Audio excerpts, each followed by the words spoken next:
Hi guys, German Prepper here. Eastern Europe burns in the fires of war, but it is in the political theatre of the conflict that attacks are currently seen to be escalating out of control. Here is your latest update. Dozens of missiles are raining down on key infrastructure across Ukraine day and night. The bombing is relentless. Sergei Lavrov, Russian Federation Foreign Minister, made this statement to Western reporters when questioned on the attacks.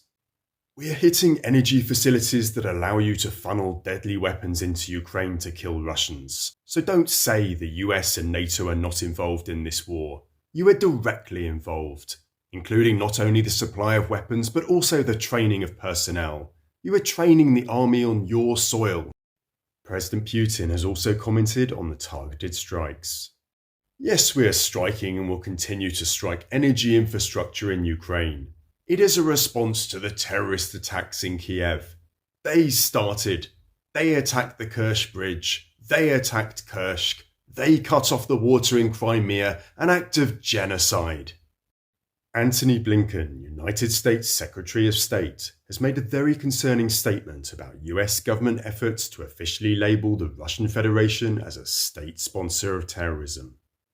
We're working with Congress right now on legislation that would help us get around some of the challenges of using the state sponsor of terrorism designation, which, as you said, has some unintended consequences. As to sanctions, we have levelled unprecedented sanctions against Russia, unprecedented export controls, all of that in coordination with dozens of countries. The solidarity among the NATO partners, the G7 partners, is very strong and resolute. It is worth noting, guys, that on November the 23rd, the European Parliament approved a resolution recognising the Russian Federation as a state sponsor of terrorism. Previously, the parliaments of Latvia and Estonia separately declared the Russian Federation as a sponsor of terrorism. In addition, the Senate of Poland has recognised the Russian Federation government as a terrorist regime. Nikolai Vavilov, a professional sinologist that reportedly has very good connections with the Chinese Communist Party and the Kremlin, has made the following statement on Russian Federation state television. Listen carefully, guys. Although clearly propaganda, it is remarkable in what it suggests. Russia is fighting triumphantly against more than 1 billion people of the Western world. During the whole of this year, the Western world has not been able to face Russia. All average Russian citizens will agree with me. There is hot water, there is food, there are jobs, our transport works, our subways work, our salaries are paid, and we are already developing. Our economy is being restructured. Actually, this is a triumph of Russia.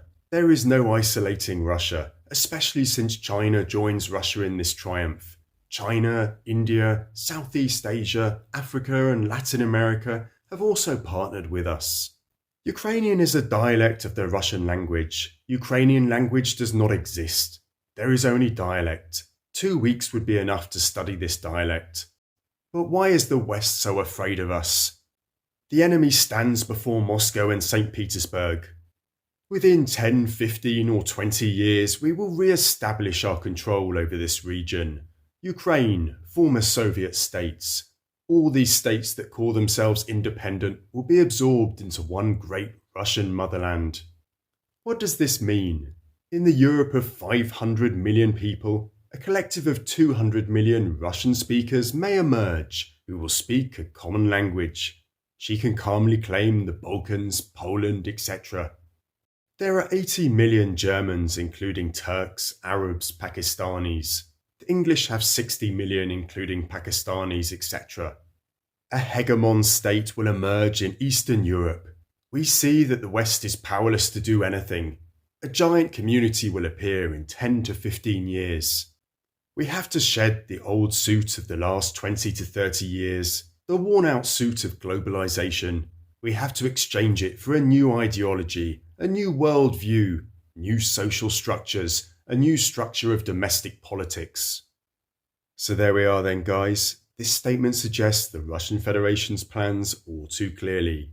A new superstate encompassing Belarus, Ukraine, Transnistria, Moldova, Georgia, and potentially all the former Soviet states it can take. The Russian civilizational empire is striving to rise once more. A question for you all now to end. Given all that has happened so far in 2022, have you had success sharing with anyone the idea of prepping? Surely there has never been a better time to try or try again. As always, looking forward to reading your answers. If you can, please support the channel by taking membership. It really makes a difference. Keep prepping, guys. Cheers for now.